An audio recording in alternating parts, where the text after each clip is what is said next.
Pernah nggak sih kalian ngerasa rindu sama masa kecil yang rasanya simple banget?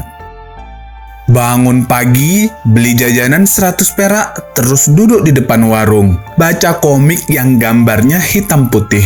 Tapi lucunya bisa bikin kita ketawa sampai lupa waktu. Di antara banyak komik itu, ada dua tokoh yang selalu muncul dengan gaya nyeleneh dan obrolan yang absurd. Petruk dan Gareng. Tapi di balik kelucuan mereka, ada satu nama besar yang jarang disorot. Tatang Suhendra, atau yang kita kenal sebagai Tatang S. Pernah dengar nama Tatang S? Buat anak 90-an, nama ini bukan cuma komikus, tapi bagian dari masa kecil yang nempel sampai sekarang. Tatang Suhendra atau lebih dikenal sebagai Tatang S adalah salah satu komikus legendaris Indonesia.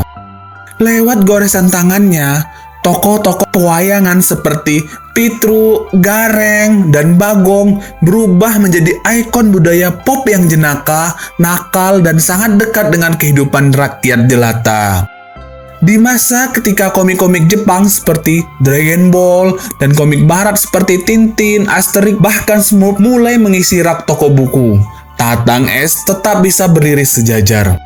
Ia nggak hanya bertahan, tapi bersaing langsung dengan para maestro komik, baik dari dalam maupun luar negeri.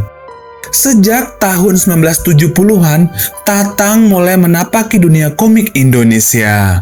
Dan saat komik nasional mulai kehilangan pamor di era 90-an, banyak yang tumbang, tapi tidak dengan Tatang. Alih-alih ikut tenggelam, ia justru naik ke permukaan, menjadi bintang di tengah arus deras komik impor. Kuncinya, totalitas pada komik rakyat. Karya-karyanya menjamur di mana-mana. Di depan sekolah, lapak koran stasiun, bahkan di tangan tukang mainan pinggir jalan. Menurut Gun-Gun Gunawan dalam jurnal Demandia 2016, pemilihan Petruk dan Gareng sebagai tokoh utama bukanlah kebetulan. Itu adalah cara Tatang menyampaikan kisah-kisah rakyat biasa, yang lucu, getir, dan kadang absurd dengan sentuhan budaya lokal yang kuat. Komik-komiknya juga sangat beragam. Secara umum, Tatang S sering bermain dalam 3 genre: roman, horor, dan pahlawan super. Tapi dari semua itu, genre horor adalah yang paling melekat. Kenapa horor? Karena seperti yang pernah disampaikan Muchtar Lubis dalam pidato budaya tahun 1977, salah satu ciri manusia Indonesia adalah percaya tahyul. Dan Tatang menangkap itu dengan sangat jeli. Bayangkan, hantu gentayangan, tuyul genderuwo bertemu dengan kelucuan Petruk dan Gareng. Hasilnya, seram tapi kocak, aneh tapi akrab. Sebuah kombinasi yang membuat komik-komik digemari lintas usia. Tapi bukan cuma isi ceritanya yang cerdas, cara distribusi juga brilian. Tatang menggunakan kertas buram, metode cetak stensil, dan menyasar tempat-tempat rakyat kecil berkumpul, bukan toko buku mahal. Harga jadi murah, dan pembaca pun menjamur. Itulah Tatang S, seorang komikus yang tak sekedar menggambar. Ia membaca zaman, mendengar denyut rakyat, dan menjadikannya cerita dalam bentuk paling sederhana, komik.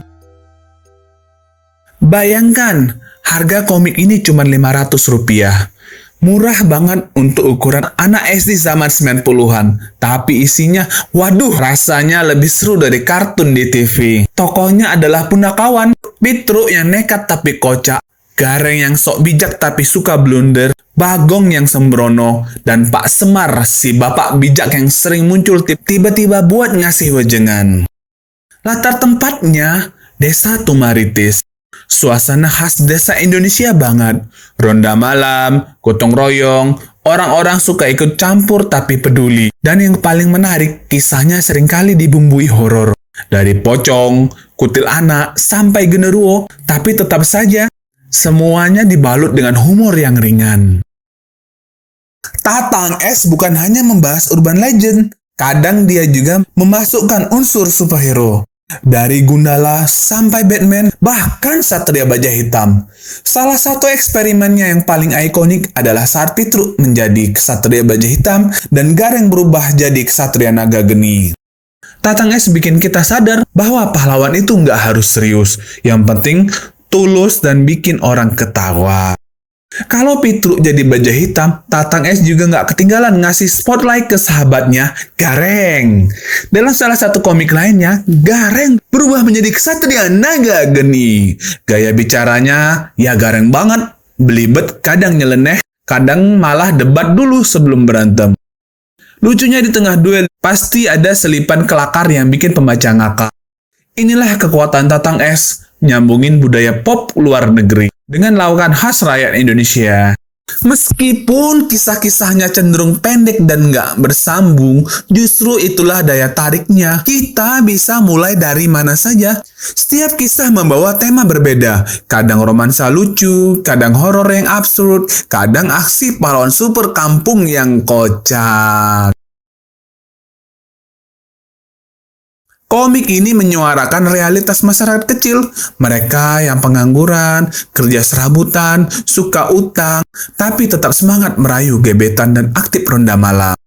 Rakyat jelata yang tetap punya harapan dan tawa.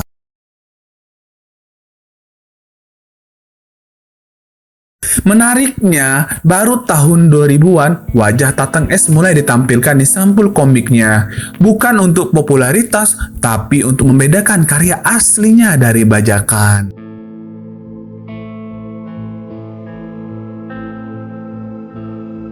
Sayangnya, sang maestro wafat pada tahun 2003 karena penyakit gula. Ia pergi tanpa banyak liputan, tanpa banyak sorotan, tapi yang ditinggalkan warisan karya yang luar biasa berharga bagi pembacanya. Kalimat khas yang selalu ada di halaman akhir komiknya adalah, "Salam manis tak akan habis, salam sayang tak akan hilang. Buat semua pencipta karya saya, Tatang Es." Salam manis itu masih terasa sampai hari ini. Terima kasih Pak Tatang, karena Anda masa kecil saya jadi lebih berwarna. Dan bagi kalian yang tumbuh bersama Pitruk dan Gareng, atau baru tahu tentang karya ini, ingatlah, komik bukan cuma hiburan, tapi bisa jadi jendela kenangan, jendela kehidupan, dan bahkan jendela inspirasi. Pitruk, Gareng, dan Bagong adalah kita. Rakyat kecil yang masih bisa tertawa meski hidup tak selalu mudah. Kalau hari ini kita bisa bikin orang tertawa lewat cerita atau bisa memahami kesedihan orang lain lewat gambar dan kata, mungkin itu karena dulu kita pernah tertawa bareng Pitruk dan Gareng. Karena di balik tawa mereka ada pelajaran tentang hidup yang sangat manusiawi. Dan jangan lupa, kalau dunia terus berubah, kenangan baik tetap hidup selama kita mau bercerita. Salam manis tak akan habis, salam sayang tak akan hilang buat semua pencipta karya saya.